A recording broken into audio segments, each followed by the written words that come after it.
Recuerda darle like, suscribirte y activar la campanita. Nuestro oxígeno. La vida en nuestro medio.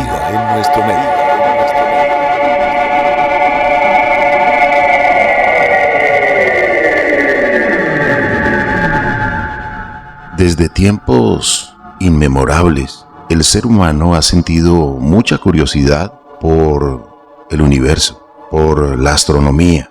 Siempre las preguntas de la salida y la puesta del sol frente a nuestros ojos, al amanecer, al atardecer, la influencia del sol en nuestro planeta, en la fotosíntesis, la noche con las fases de la luna tan maravillosa y un montón de estrellas con nuestro vecindario planetario, los maravillosos eclipses, los cometas, muchos que se han podido observar a simple vista, los meteoritos que se diluyen y muchas otras preguntas en relación al universo, a la astronomía.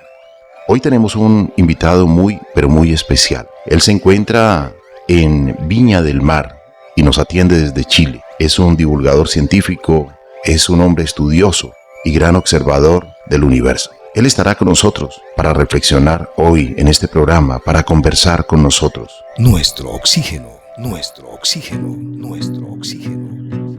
La vida en nuestro medio. Noche astronómica, solo tu amor me invita a soñar. Al ritmo de las estrellas que me hacen eco toda la noche.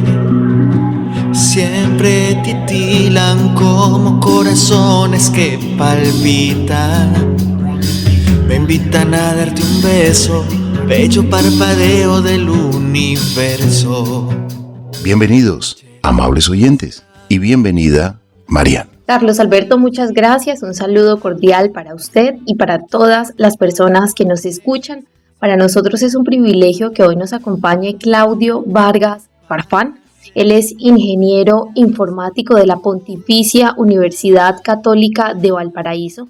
También ha realizado un diplomado en Project Management de la Pontificia Universidad de Chile y curso de astronomía de posición en la Universidad de Santiago de Chile. Es astrónomo aficionado, es un apasionado de las ciencias astronáuticas y cosmológicas también. Es fotógrafo aficionado y actualmente es el director de la Asociación Chilena de Transformación Digital y es arquitecto de datos y de ciberseguridad. Para nosotros es un privilegio que él hoy nos acompañe en este programa para hablar un poco de la historia de la astronomía. Qué privilegio tener hoy a Claudio Vargas Farfán desde Chile. Saludamos y damos la cordial bienvenida a Juliet. Muchas gracias, Carlos Alberto. Un cordial saludo para usted, para Marian, para todos nuestros amigos y oyentes del programa Nuestro Oxígeno. Qué importante poder profundizar hoy en estos temas, ya que yo creo que todos, o la mayoría, alguna vez nos hemos frenado a contemplar el cielo nocturno, las estrellas, y nos hemos quedado maravillados por la belleza de todos los elementos que lo componen. Precisamente hoy nos acompaña nuestro invitado Claudio Vargas, quien nos estará compartiendo sobre la astronomía en la historia y el aporte de la ciencia ficción en el desarrollo de las tecnologías de exploración espacial. Entonces, a nuestro invitado del día de hoy, un cordial saludo y bienvenido. Muchas gracias. Bienvenidos también a esta tertulia interesante del fascinante mundo de la ciencia astronómica. Tal como me presentó Juliet y Marian, es un honor para mí participar con ustedes en este programa, donde podamos conversar de este fascinante tema y abrir las mentes de nuestros auditores en este fascinante mundo que va cambiando día a día. Y es algo que nosotros debemos enseñar o mostrarles cómo observar nuestra naturaleza y cómo entender que somos parte de este gran universo. Maravillosa reflexión para empezar, Claudio Vargas Farfán. Y también la astronomía ha sido como esa fuerza motriz para el desarrollo de tecnologías avanzadas. Por ejemplo, todas estas misiones espaciales pues han llevado al desarrollo de tecnologías como los satélites, los cohetes, las computadoras, y estas tecnologías han tenido también un gran impacto, algo muy significativo en nuestra vida diaria, incluyendo la comunicación global la predicción del clima, la navegación y hasta la medicina. Hablemos un poco de esto. Yo recuerdo, no sé si ustedes recuerdan al divulgador y escritor Arthur C. Clarke. Él en los años 30 era un ingeniero, un científico, y él planteó una hipótesis. Cuando tenían problemas los aviones o las comunicaciones, para que la curvatura de la Tierra le generaba problemas en las comunicaciones y también en la posición de los instrumentos, de los equipos para poderse comunicar. Él dijo, ya, para comunicarnos por radio pongamos antenas altas. ¿Ok? Dijeron, ya pongamos antenas altas. Y él dijo, si supusiéramos que tuviéramos una antena lo suficientemente alta como para cubrir gran parte de la Tierra, puede existir la posibilidad, y empezaron matemáticamente a identificar todo esto, ejecutaron modelado y esa propuesta tenía validez. Puede ser absurdo lo que les digo, pero de las ideas absurdas e imaginativas de la creatividad del hombre nació el bichito que dio la idea de poner una antena en el cielo, y eso dio el origen de la cohetería y de los satélites artificiales como instrumentos de comunicación. Y esto fue planteado en el año 1930 y algo, mediados de los 30, cuando no existía tecnología ni cohetería. Y después empezaron los mismos ingenieros a desarrollar, o sea, a juntar ideas sueltas o tecnologías sueltas, como, bueno, lamentablemente por la guerra, la cohetería de von Braun empezó a dar la idea para poder lanzar cohetes suficientemente potentes para llegar al cielo y dejar carga útil. Primero, ¿cómo lo vamos a poner en órbita? Y dijeron, dejemos un satélite girando. Y por eso nació todo este tema. Pero ahí también aprendían, sobre el camino empezaron a pasar necesidades. Y eso va apoyando a lo demás. En ese caso, por ejemplo, el costo de mandar 1 kilo al espacio era muy alto. Había que tener tremendos cohetes, tremendo combustible por cada kilo que pese eso. Y empezamos a decir, rebuscamos el tamaño, porque antiguamente eran circuitos gigantes. Yo recuerdo una foto que mostraron un disco duro de IBM en los años 50 que parecía un container y era de 5 kilobytes el disco duro. Entonces había que reducir. Y esto, la miniaturización, ayudó en los 60 a avanzar en la tecnología y a nacer nuevas ideas. Cada idea se incentivaba la creatividad, se incentivaba. Y eso viene de la curiosidad del hombre, de la curiosidad de observar y mejorar, que es parte del desarrollo científico. Y por eso hemos llegado, gracias a la carrera espacial, gracias a la tecnología espacial, nuestras vidas cotidianas han mejorado. Porque toda esa tecnología, toda esa investigación, todo ese desarrollo para mejorar y reducir y optimizar una necesidad básica de lanzar las cosas más compactas y mejor al espacio, ayudó a que se desarrollaran las tecnologías a las que hemos llegado actualmente. Está todo concatenado. Todos son una idea tras idea tras idea, y se van juntando. Y así se ha desarrollado también. Y la astronomía ha tenido una participación importante en esto. Porque siempre se ha dicho que la astronomía es la madre de la ciencia. Porque una de las cosas básicas de la astronomía es observar y tener curiosidad. Saber preguntar qué es lo que hay allá, cómo esto, cómo funciona. Siempre a base de la observación. A base de la observación, algunos observadores o brujos, son no brujos, pero los famosos chamanes de las culturas antiguas, notaban que el sol cambiaba de posición cada vez que amanecía. Cada cierto tiempo estaba un poquito, dependiendo de donde estuvieras en la Tierra, se iba a la izquierda o se iba a la derecha al amanecer. Lo mismo al atardecer. Y coincidía con que mientras más, por ejemplo, si estás con el Ecuador, ahora sabemos que es el Ecuador, pero como referencia, te pasa en el este y te vas que el sol se va hacia tu derecha al amanecer, va haciendo más calor. Si se va a tu izquierda al amanecer, se va haciendo más frío. Y eso va coincidiendo con un ciclo en las plantas, que conllevó a que se después lo identificara como ciclo de cosechas. Y eso permitió que el hombre se asentara, desarrollara la agricultura, y basado en esa observación de los ciclos del sol, les ayudó a predecir las estaciones. Y después, esa misma capacidad de observación, empezaron a observar otros objetos. De estrellas, por ejemplo, es una característica de quien observa una estrella, es que los planetas pestañean menos o casi nada respecto a las estrellas. Entonces, esa característica ayudó a que observaran y se dieran cuenta que se movían también respecto a las estrellas del fondo. Y ahí los griegos le pusieron el nombre actual que conocemos, pero antiguamente tenían otros nombres, y les pusieron planetas que significan estrellas vagabundas. Entonces, ¿por qué? Porque se iban moviendo por el plano. ¿Y por qué les decía vagabundas? Porque desde el punto de vista de la Tierra no seguía una línea recta, porque de repente se devolvía, después volvía hacia adelante. Siempre hacían como un pequeño rizo. Pero eso se hacía observando día a día la posición. Entonces, eso ayudó a que nacieran modelos. ¿Qué significa hacer modelos? Hacer una representación que pudieras tú ver en tiempo más rápido o en una escala humana, se puede decir, algo que es inmenso como el universo.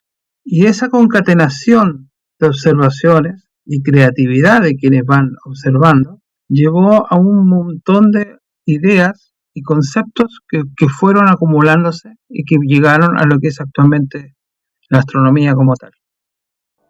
Astrónomo Claudio Vargas, adentrémonos y profundicemos un poco más sobre este tema de la astronomía en la historia. ¿Cómo inició? Ya usted nos ha contado un poco, pero ¿qué avances se han tenido hasta el día de hoy? Mira, hay que separar dos áreas. En la época neolítica, con las observaciones de cosechas y la imaginación propia del hombre, que en esa época lo que no entendían lo divinizaban. Si tú no podías observar algo, pensabas que era un poder superior el que hacía todo. Ahí nacieron, por eso de la ciencia nace la filosofía, pero la astronomía ayudó a eso, a que te hagas preguntas. Entonces, en esa época neolítica se desarrollaron las primeras ideas de concepto. Necesitamos ver en el cielo, habían estrellas que brillaban más que otras y generaban como figuras de puntito. Dependiendo de la cultura, es lo que se imaginaban en el cielo. Pero después, con los años, se fue estandarizando. Después del Neolítico empezaron las primeras civilizaciones. El Neolítico, estamos hablando de donde aparecieron los primeros asentamientos humanos, ¿no es cierto?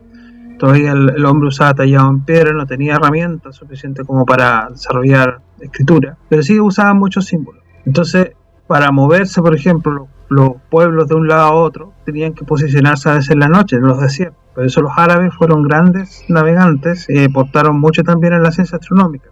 En un desierto no puedes andar en el día, 50 grados, 60 grados, pero en la noche sí, y ahí tienes que caminar por los desiertos. El aporte de ellos, junto con el aporte de los babilónicos, de las primeras civilizaciones en el cielo, conllevó a que otras civilizaciones más expertas en el tema de la escritura principalmente, como los griegos, como los mismos egipcios, empezaron a documentar esas teorías y esas preguntas de cómo funcionan las cosas, observando nuevamente.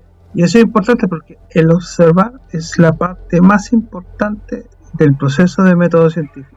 De ahí viene la segunda parte, te preguntas, observas, mides y compruebas. Y empezaron a desarrollar herramientas matemáticas, herramientas que ayudaron a después desarrollar herramientas físicas.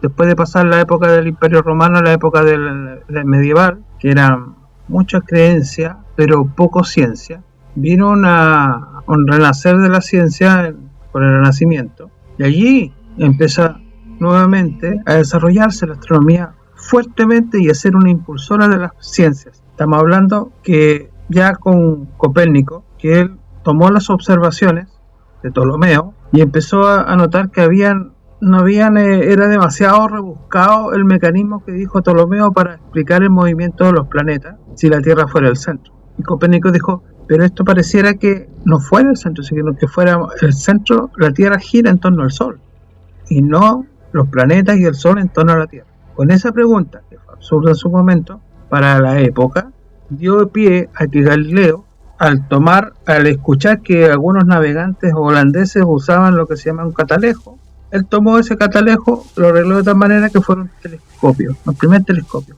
muy básico, creo que era de 10X, decía amplificación de 10. Y él empezó a usar ese telescopio artesanal, empezó a mirar que los puntitos que veíamos, que decíamos planeta, eran más que eso, tenían sistemas que giraban alrededor de él, en el caso de Júpiter. Encontró los famosos satélites galileanos, que con la magnitud que tenía de su telescopio, estrellitas que se ven cuando uno mira a Júpiter, con un telescopio normal, empezó a darse cuenta que cambiaban de posición alrededor de Júpiter. Y dijo, si estos planetitas, estos puntitos giran alrededor, se van cambiando de posición, es porque están girando alrededor de él. Entonces dijo, ok, Si es así, entonces ¿por qué no sería diferente que nosotros como planetas giremos alrededor del Sol? Entonces contravino contra la teoría famosa que tenía la Iglesia en esa época, que era la geocéntrica, de que el centro del mundo, del universo, era la Tierra, que le costó lamentablemente la vida a Giordano Bruno, que fue uno de los primeros que visualizó el concepto actual de la cosmología y del universo.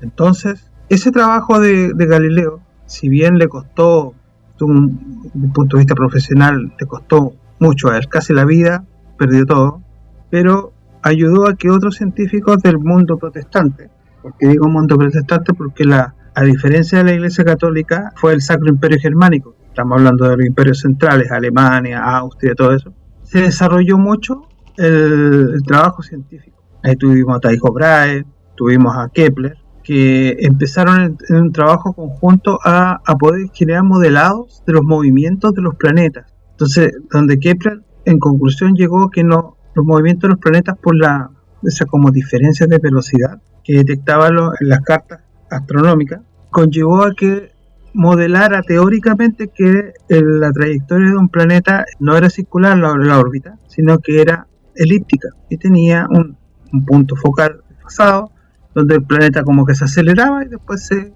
andaba más lento cuando llegaba al otro punto. Usted desde la primera parte de este programa pues nos viene dando como toda una historia. ¿Y qué pasa con el tema de Galileo, el telescopio de allí? ¿Qué sigue? ¿Cuántos desarrollos más hasta conocer todo lo que tenemos hoy? Mira, eso es tan amplio porque estamos hablando que para llegar a los conceptos que tenemos actuales es como que nació de una gran cantidad de ideas sueltas, y en esa época estamos hablando de la época del año 1600, 1700. No habían telecomunicaciones, los correos se demoraban semanas o meses en llegar de un lado a otro, pero se propagó este tema de la rebeldía de Galileo y incluso sus libros trataron de ser censurados, pero algunos los rescataron. Y estos libros llegaron a manos de matemáticos principalmente y filósofos de estos reinos del centro de Europa, como les explicaba anteriormente, y ellos empezaron a tomar esas notas y empezaron a basarse. Entre estos matemáticos, como expliqué anteriormente, estaba Tycho Brahe, que era un matemático muy particular, y estaba Johannes Kepler. Él le dio la idea a Kepler de que ¿qué pasa si en vez de ser circulares tienen otra forma la órbita? Porque la órbita circular no explicaba el movimiento errante que se generaba al observar desde la Tierra los movimientos de los planetas, que según Ptolomeo era muy rebuscado. Entonces ese rizo que hacían los planetas, que se devolvían, ¿por qué se tienen que volver y devolver? No entendían. Y por qué a veces era más lento el movimiento o a veces era más rápido. ¿Cómo se daban cuenta ellos? Porque hacían trazos más largos en esa trayectoria del planeta a cierta época del año y a veces hacían trazos más cortos. Significa que o era muy lento, se movía muy poquito o se movía muy rápido. Entonces Kepler empezó, todo esto es geometría nomás, solo geometría, empezó a hacer cálculos de modelos geométricos que vienen de los griegos, del famoso cono de varios cortes que uno conoce en matemática en la básica, donde están las trayectorias, los círculos notables que se le dice que son parábola, elipse, hipérbola, círculo. Entonces empezó a probar con distintos modelos Kepler y llegó a la conclusión que el que más ajustaba a lo que se observaba, y ahí eso es importante, un modelo que se ajusta a lo observado, que es base en método científico, era la elipse. Entonces ahí ya salió algo importante. Y esto después llegó a manos de Isaac Newton, que era un brillante científico de Inglaterra, y él dentro de su pensar tomó estas observaciones y empezó a modelar, a desarrollar un modelo matemático, mejorar el modelo matemático de la observación. Y junto con eso, paralelamente, está el desarrollo de la famosa manzana de Newton cuando se le cayó en la cabeza. Empezó a explicarse que la única forma que ese movimiento tuviera ciertos cambios de velocidad era porque había alguna especie de fuerza. Porque la pregunta de Newton era muy simple: ¿por qué siguen una órbita? ¿Por qué los planetas giran alrededor del Sol? ¿Qué los tiene atados? ¿Un cordel? No, imposible que sea un cordel. Entonces, ¿qué tiene que ser? Y empezó él, en esa imaginación, le salió la idea de generar un modelo matemático que le explicara primero la gravedad, después empezó a explicar el movimiento. ¿Cómo funciona un movimiento? ¿Cómo funciona? ¿Por qué un movimiento es recto? ¿Por qué un movimiento es curvo? ¿Por qué cuando pasas por algo, gira por una curva en velocidad, sientes una fuerza, sientes que algo te tira? ¿Qué es eso? Y ante esas sensaciones se le empezó a explicarlo matemáticamente, al punto que tuvo que desarrollar lo que es la matemática moderna, el cálculo, porque la matemática en ese momento no le servía. Entonces ahí se desarrolló una explosión de inventiva. Primero, encontró las famosas leyes que se conocen actualmente de Newton, las 3 leyes de movimiento, la de movimiento constante, la de inercia y la de acción y reacción. Y después, al descubrir el modelo de la fuerza, encontró lo que es la fuerza de gravedad haciendo su modelo. Y con la fuerza de gravedad logró explicar de mejor manera el modelo que era puramente geométrico de Kepler. Y eso hizo una explosión a la observación. Y aquí volvemos a la historia del año 86 del cometa Halley. Había que demostrar esta teoría. ¿Y cómo podemos demostrarla? Identificando periodicidades basadas en el modelo matemático. Había un astrónomo, amigo de Newton, que se llamaba Edmund Halley, y él le planteó, empezó a anotar esta información, que este libro de Newton, con las ecuaciones, y empezó a ver históricamente la observación de un cometa recurrente, que pasaba siempre veía que había un cometa que aparecía cada 76 años y fracción. Entonces, lo conversó, lo analizó, aplicó la fórmula y dijo ya, este cometa probablemente va a pasar en tal fecha, no recuerdo la fecha actualmente, pero que era contemporánea a la de ellos. Y él dijo, usando las matemáticas. Y entonces, al darse cuenta que la matemática le va a dar la aparición de ese cometa en tal día, en tal fecha, tenía que probarlo, esperar nomás. Y justamente cuando se estaba acercando a la fecha, se dio cuenta que vio el cometa. ¿Y qué significó eso? Que el modelo de Newton se podía aplicar a la práctica. Y eso te significa que tú podías generar una predicción de movimientos estelares o espaciales de los planetas. Entonces, ya no era necesario tener cartas todos los días de posición, sino que simplemente eso lo podías aplicar matemáticamente. Y eso con los años ayudó a que empujara la ciencia, ayudó a que naciera la física moderna, la física de la mecánica, la primera física que le enseñan a los ingenieros. De estudiar, ver la naturaleza, y no solo ayudó a la astronomía, también ayudó al nacimiento y desarrollo de la ingeniería, aplicando el concepto de fuerza, el concepto de torque, el concepto de energía. Y eso ayudó que científicos prácticos, que serían los ingenieros, que tienen mucha imaginación, inventaran máquinas. Acuérdense de James Watt, y James Watt inventó la primera máquina a vapor, basado en ecuaciones basadas en fuerza.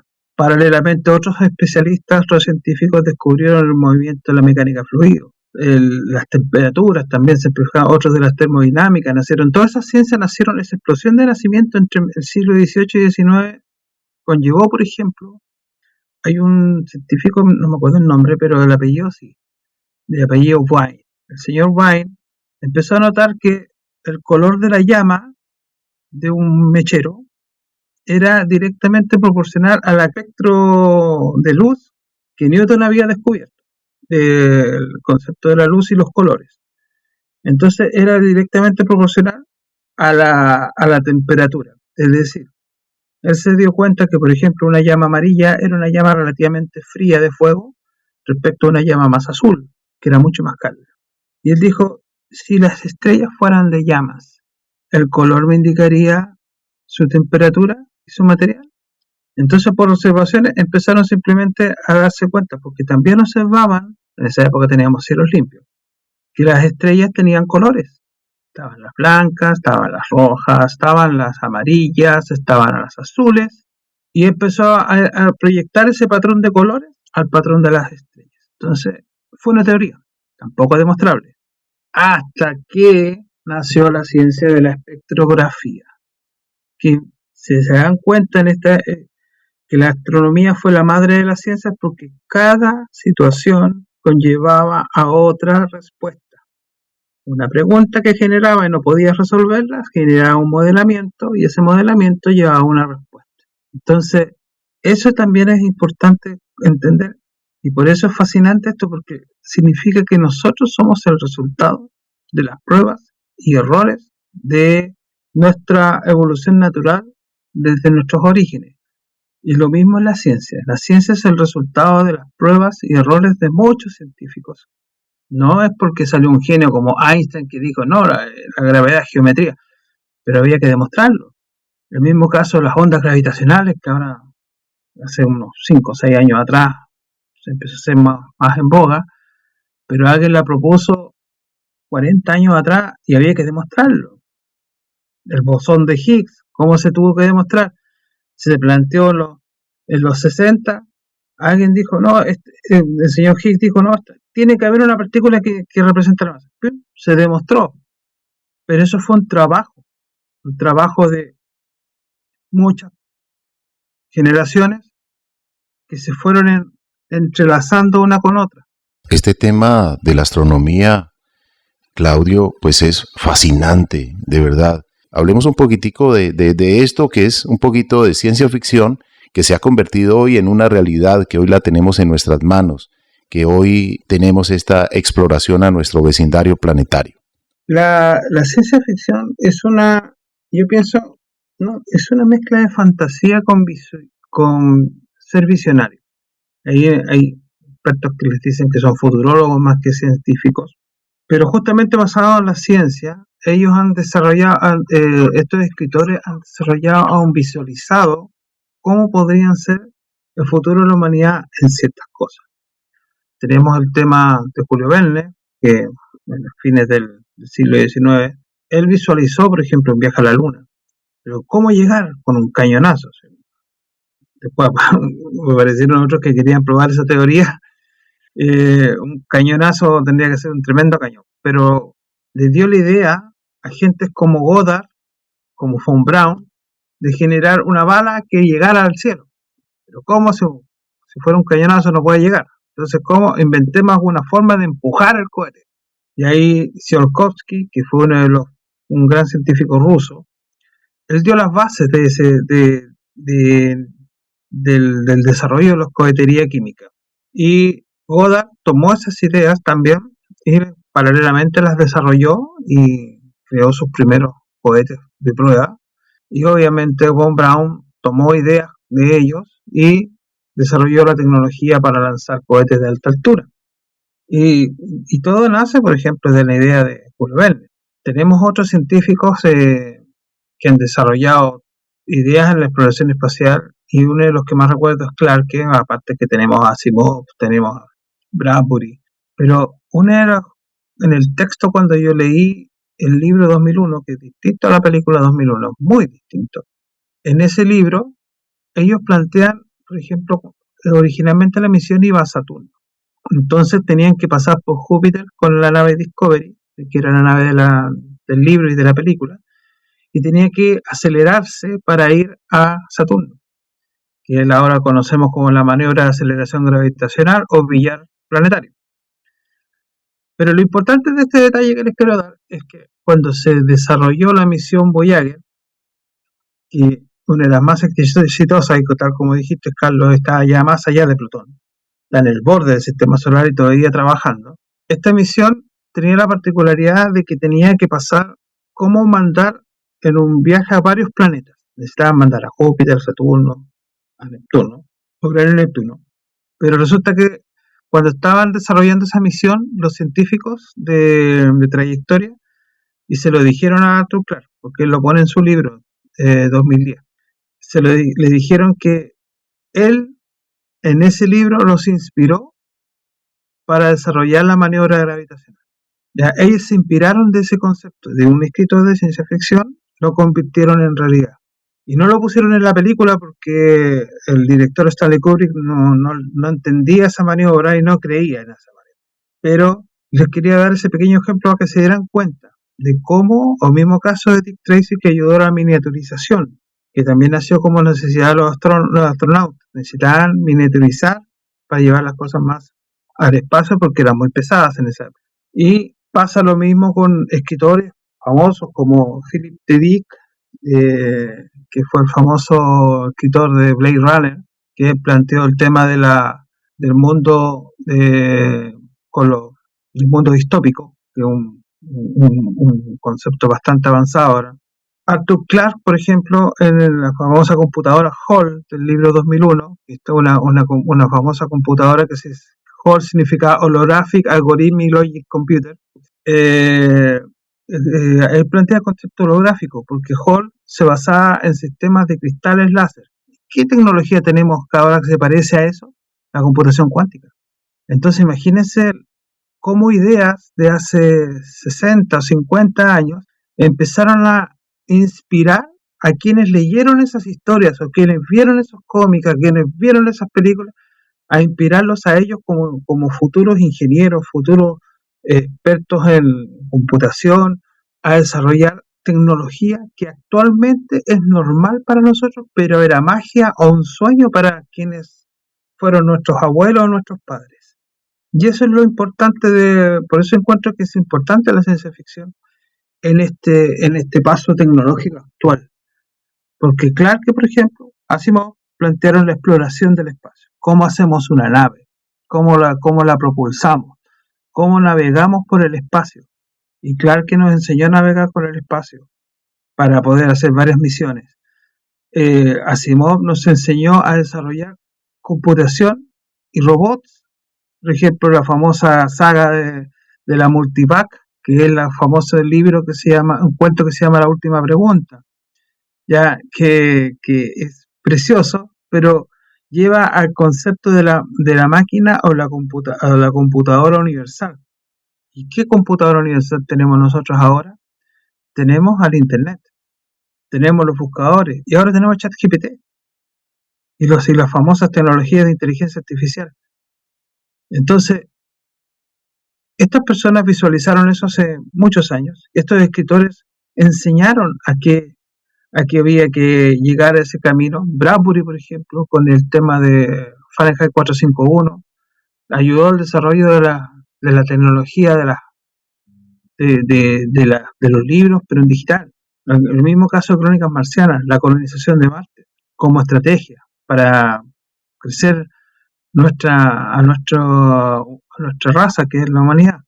Entonces eso es fascinante. Y fascinante escucharle a usted, apreciado Claudio Vargas Farfán. Se nos ha terminado el tiempo del programa. Quisiera preguntarle cuáles son sus redes sociales, cómo la gente puede contactarse con usted, seguirle para seguir escuchando todas estas cosas nuevas que están ocurriendo en la astronomía y también un poco de historia, esta que usted conoce muy bien. Bueno, yo no soy me gusta conversar más que nada, pero normalmente tengo mi Facebook clásico, que por Claudio Osvaldo Vargas Farfán, me van a encontrar ahí en Instagram. Estoy fortaleciendo lo que es Pulsar 2K. Pulsar se basa en un tema de Vangelis, que justamente se inspira en un pulsar, que es una estrella, que son nuestros faros espaciales, porque son unas estrellas que pulsan, que por eso se llama Pulsar. Y Vangelis escribió este tema que se llama Pulsar, muy famoso. Y yo me puse el Pulsar 2K en Instagram, en Twitter y en TikTok creo que también estoy de a poquito subiendo cosas. Pero búsquenme por ahí. Yo voy a empezar a publicar también más seguido para ustedes. Gracias a nuestro invitado Claudio Vargas Farfán.